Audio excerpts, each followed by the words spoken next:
when you look at the claims for the alkaline diet, it's all these kind of grand claims about, you know, it's going to cure cancer. There'll be like a million books will come up all promoting the benefits of it. The whole diet is based on a lie, essentially. They claim to have a knowledge, an intrinsic knowledge that no one else has. That's a huge red flag.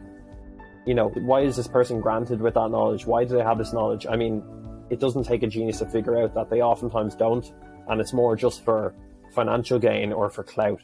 Your other articles, you've got one on the alkaline diet. This is something I've also seen making the trends on social media, even people with just whole social media profiles dedicated to the alkaline diet. I have 32 ounces of cold pressed celery juice.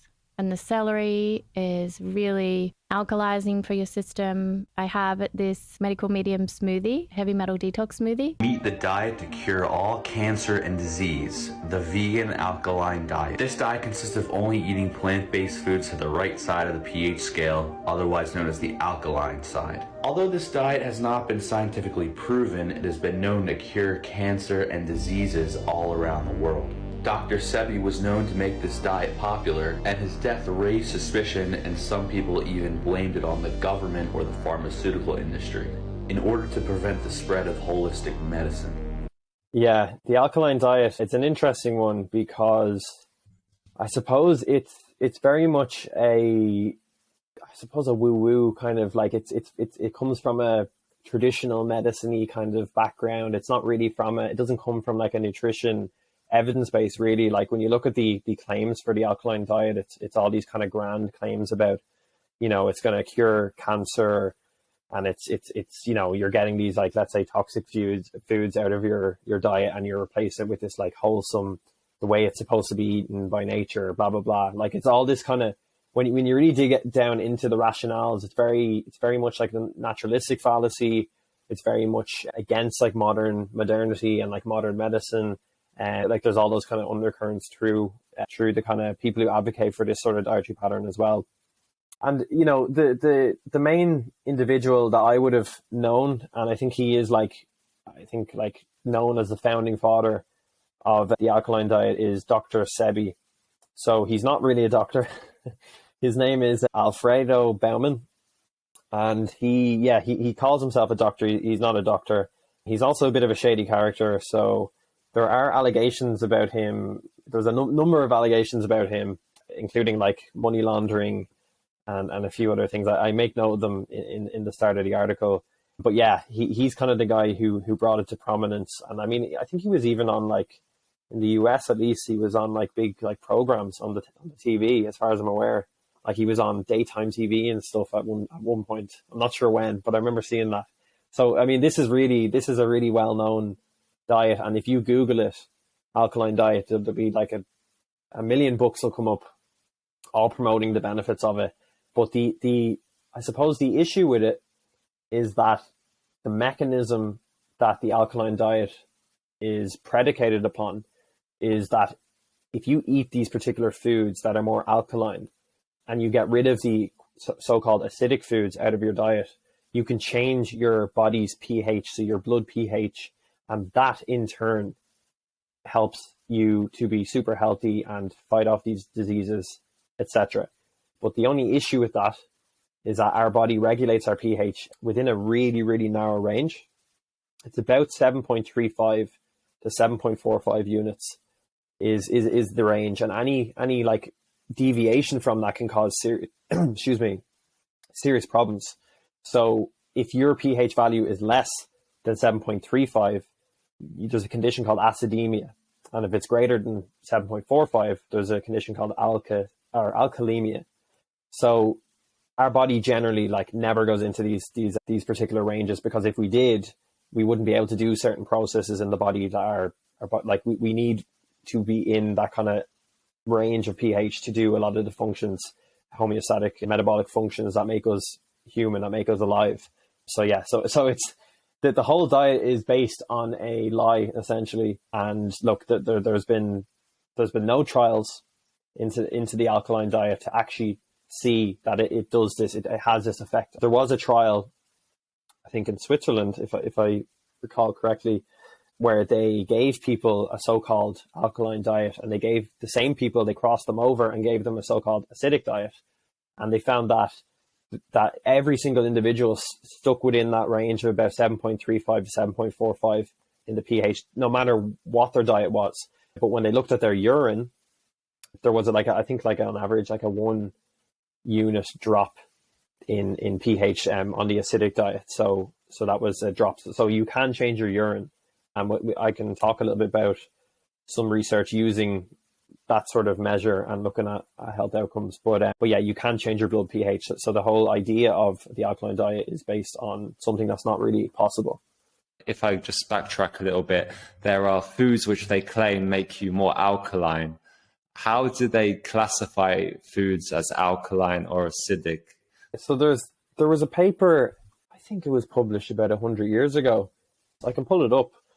I believe they call it the acid ash hypothesis. So it's when you I think it's when you burn the food. I could be getting this wrong now because I haven't looked at that in a while. But I think it's when you burn the particular food, how much ash residue is left. It was the first way I think that they characterized alkalinity. And I can look it up. I kind of forget. But either way, it is well documented what foods are more alkaline and what foods are more acidic. And they also look at, so that's when I'm talking about that kind of burning of the food, that's looking at the constituents of the food itself. But what they can do is they can actually measure your urine acidity after eating certain foods. So if you eat a lot of meat, which will be so-called acid-forming food, if you eat a lot of refined grains, some of these sort of foods are quote-unquote acid-forming foods. And if you measure urinary acid load, you will see, or acid production, you will see a difference. You'll see a lower pH in the urine. So that's one way of doing it. I wasn't sure if it's related to the pH of the actual food. For example, if you eat something which is acidic, such as an orange, does that mean orange is not part of the alkaline diet? There's an article from 1912. It's called The Balance of Acid-Forming and Base-Forming Elements in Foods and Its Relation to Ammonia Metabolism. So they write that it has long been known that certain foods contain a surplus of base-forming over acid-forming elements, as evidenced by the fact that on burning, they yield a strongly alkaline ash, whereas other foods lose acid-forming elements in ashing and yet yield a neutral ash, showing that acid-forming elements must have predominated in the food. So that's, as far as I'm aware, that's the first way that they kind of figured out how many acid-forming or base-forming elements are in a food. And then you can measure, as I said, in the urine, like in that trial I mentioned, that's linked in the article, you can see differences in urine pH when you eat acidic foods, when you eat alkaline foods. And just to I suppose, characterize for people listening what acidic foods are. I mean, it's generally speaking animal products, refined grains. There's also, I mean, there's certain legumes that fit that criteria. It's a bit hard to actually find a specific list. Especially I think I linked in the article to a Dr. Sebi classification of the different foods, and it's really all over the shop. But it depends on different nightshade vegetables. I think might be acidic in their classification. But generally speaking, animal foods would be acidic and refined grains, and then the alkaline foods would be more often than not fruits and vegetables. Ancient grains are classed as alkaline foods, and then some kind of herbs and spices and that sort of thing, and nuts, certain nuts. So to move on towards I guess how this particular dietary pattern may relate to health. I mean, the claim that we were debunking was that it cures cancer, and the reason why that's misinformation is because there's literally, number one, their hypothesis is completely at odds with the published literature and how on blood pH and whether that can be moved or not. But secondly, there's zero data looking at an alkaline diet or an alkaline style diet on cancer. I mean, on curing cancer, there's nothing. But you will see this. You will see that claim made in these communities, and it's just based on absolutely nothing. But what there was a meta-analysis of observational data that looked at what's called I suppose it was the the acidity and alkalinity of a dietary pattern and how that associated with cancer, right? So if I recall correctly, what they did there was they looked at the potential renal acid load. So that is I believe the definition of that would be it's the amount of acids and alkaline or alkalis that are produced according to the nutrient profile of the diet. So it kind of reflects the kind of food groups you're eating, whether they're acidic or alkaline. So you can have a greater potential renal acid load if you have a higher diet that's higher in acidic foods. So they looked at that, and they looked at the association between that and cancer incidence in, I think, 9 observational studies. 6 were case control, I believe, and 3 were cohort studies. And they did see a reduced risk of cancer in those with a more alkaline dietary pattern using that kind of classification. And I believe they also looked at net endogenous or exogenous acid production. So that's the total amount of acid that you excrete through urine.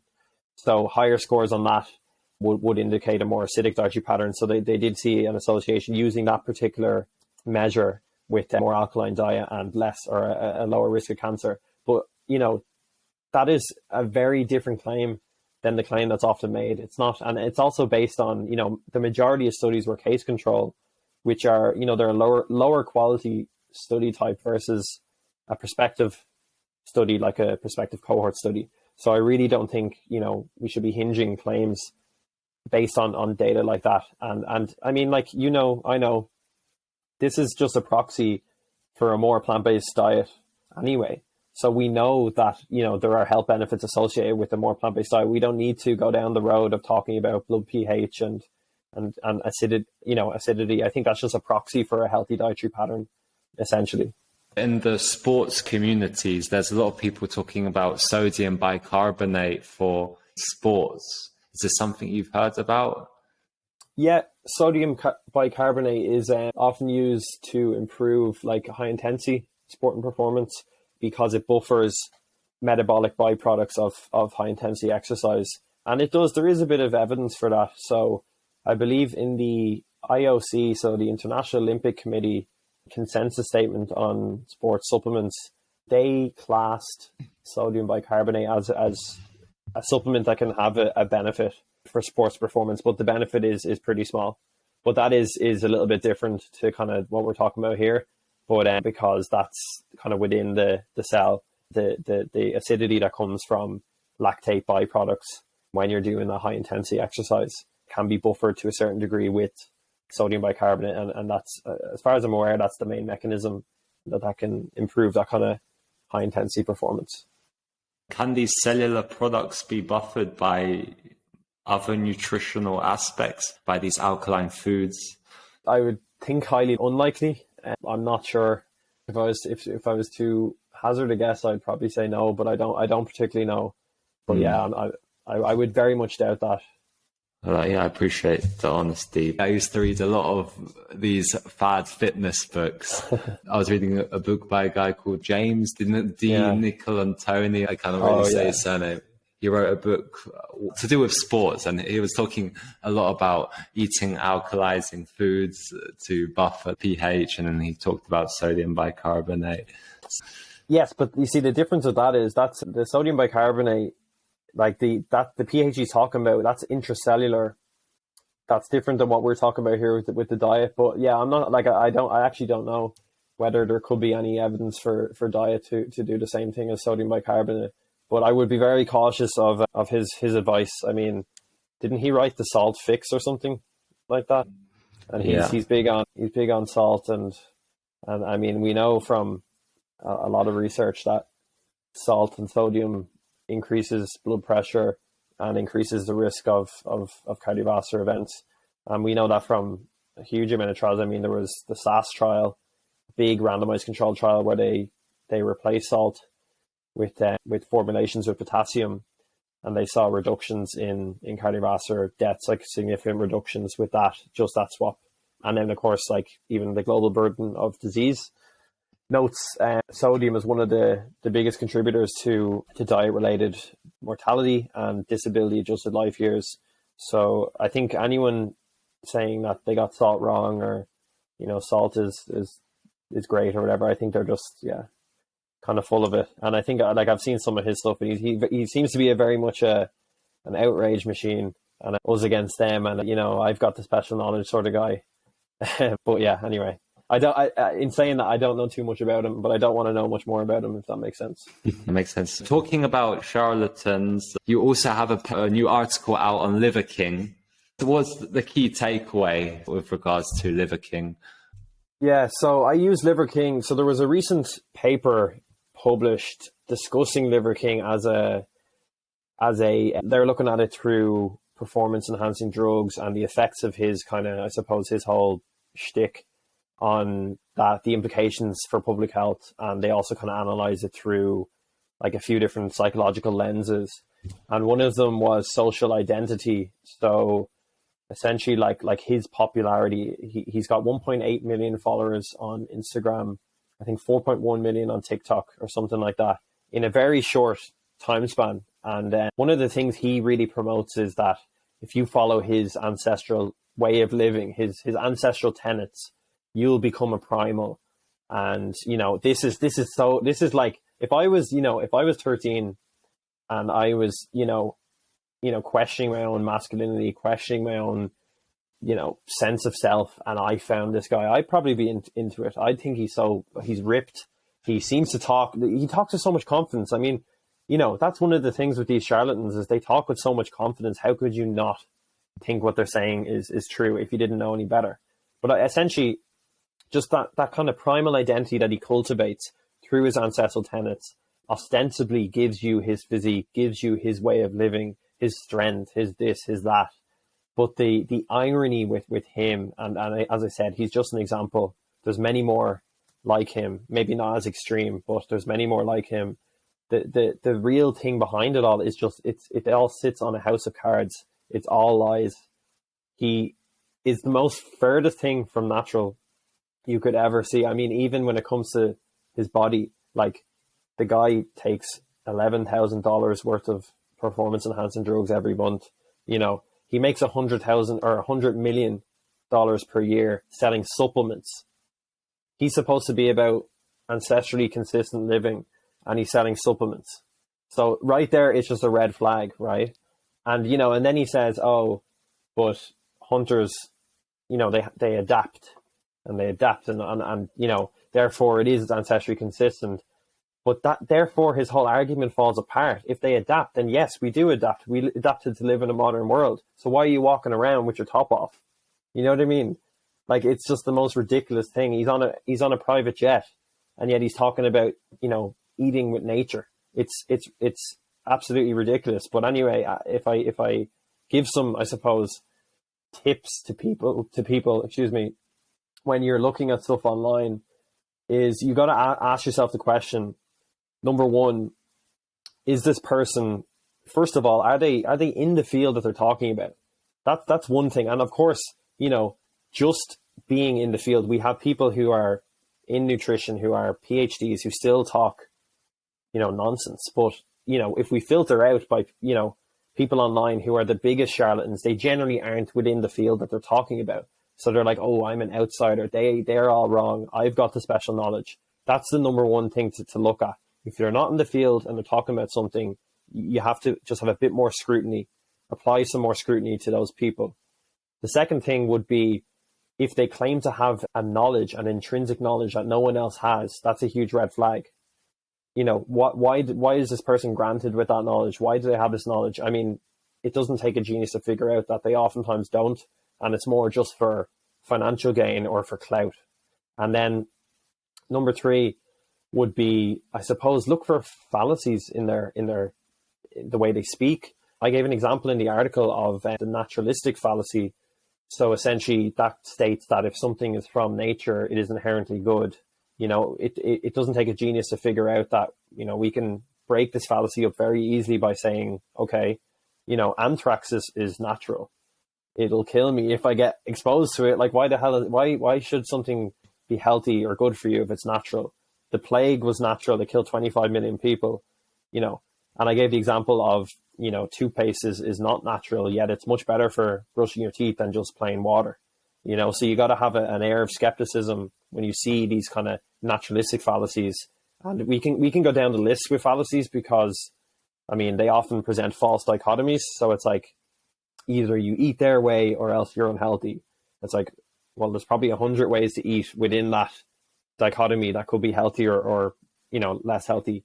So that's another one. And maybe finally, just to end on this, would be if they're making big claims, you need to scrutinize that, because big claims require, very substantial evidence. And for nutrition, for a lot of the things that we're looking at, there's open-ended questions in the research. So if you make these big claims, you need to have that evidence. And for the majority of stuff we're talking about, we don't have such evidence that we can make this massive claim. It needs to be put into context. You need to get the nuance across, and you need to situate it within the existing literature base. And that's how you come up with kind of, I suppose, guidelines. And that's how you come up with overarching recommendations for particular food groups to eat or dietary patterns or whatever. But the problem is, for me, for you, for people who try and do that, it doesn't get the engagement. So that's why you get the likes of Liver King become huge. They become so well known because they get that engagement with that message because it sells, and they don't care. They'll just lie. He will tell you he's told everyone he was natural for a couple of years or whatever, and just like that, it falls apart. But did it stop him? No. He has more followers now than he did beforehand. So really, what is the solution? I don't know what the solution is, but just for people who are listening or watching, you got to have these kind of air of skepticism with everything you see online. That includes what I'm saying here, includes what you say, and includes what anyone says. And you really need to demand the data. You need to, and just keep that kind of modicum of skepticism. If they want to sell you a supplement, just get the alarm bells ringing in your mind. It's just ironic because it's all about nature with him, and with other people, it's all getting back to your roots and eating these amazing healthy foods. And then, I have a supplement for that. Get this from my website.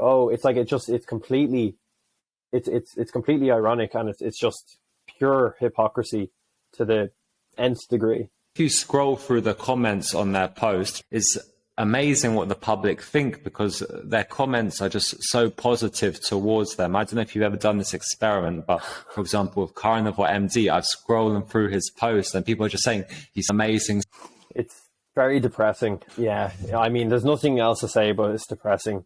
And look, we forget that the majority of people don't have any understanding of a lot of this stuff, and it's very difficult. If you hear something, if someone says it with conviction, you believe it. Why wouldn't you?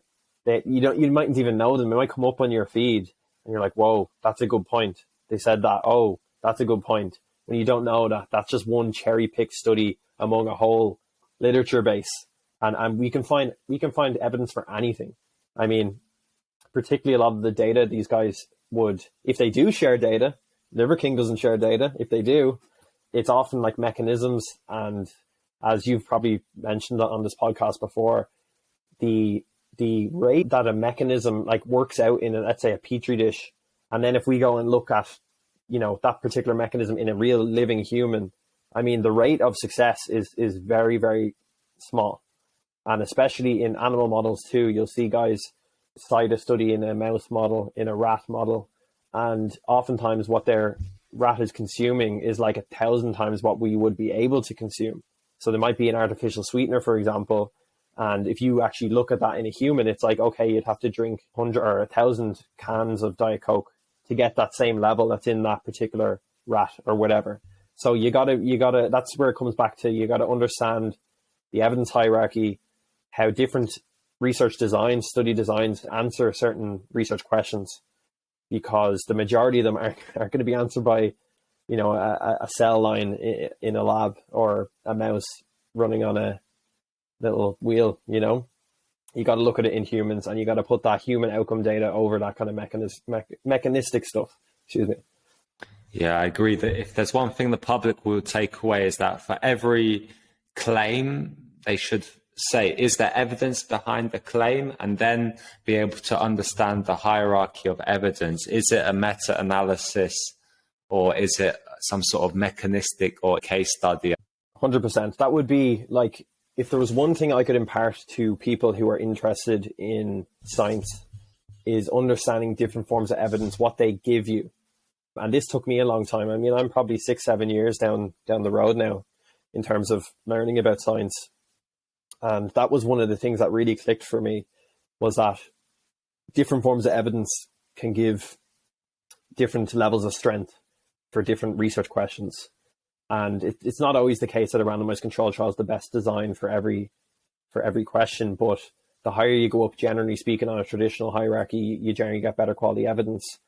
And you know, that kind of animal stuff, mechanistic stuff, case reports, expert opinion, you know, if someone's opinion who's like a professor in a field, I mean, it really does mean nothing unless it's backed up by relevant data to bolster that claim. I think that's a good way to finish off. Thanks a lot, Patrick, for joining. I will put all your articles that you've written in the show notes. I'll also link your Instagram account where you've got a lot of interesting posts. A few I've read in relation to heart disease, reducing risk for cardiovascular disease. And is there anything else you'd like to mention?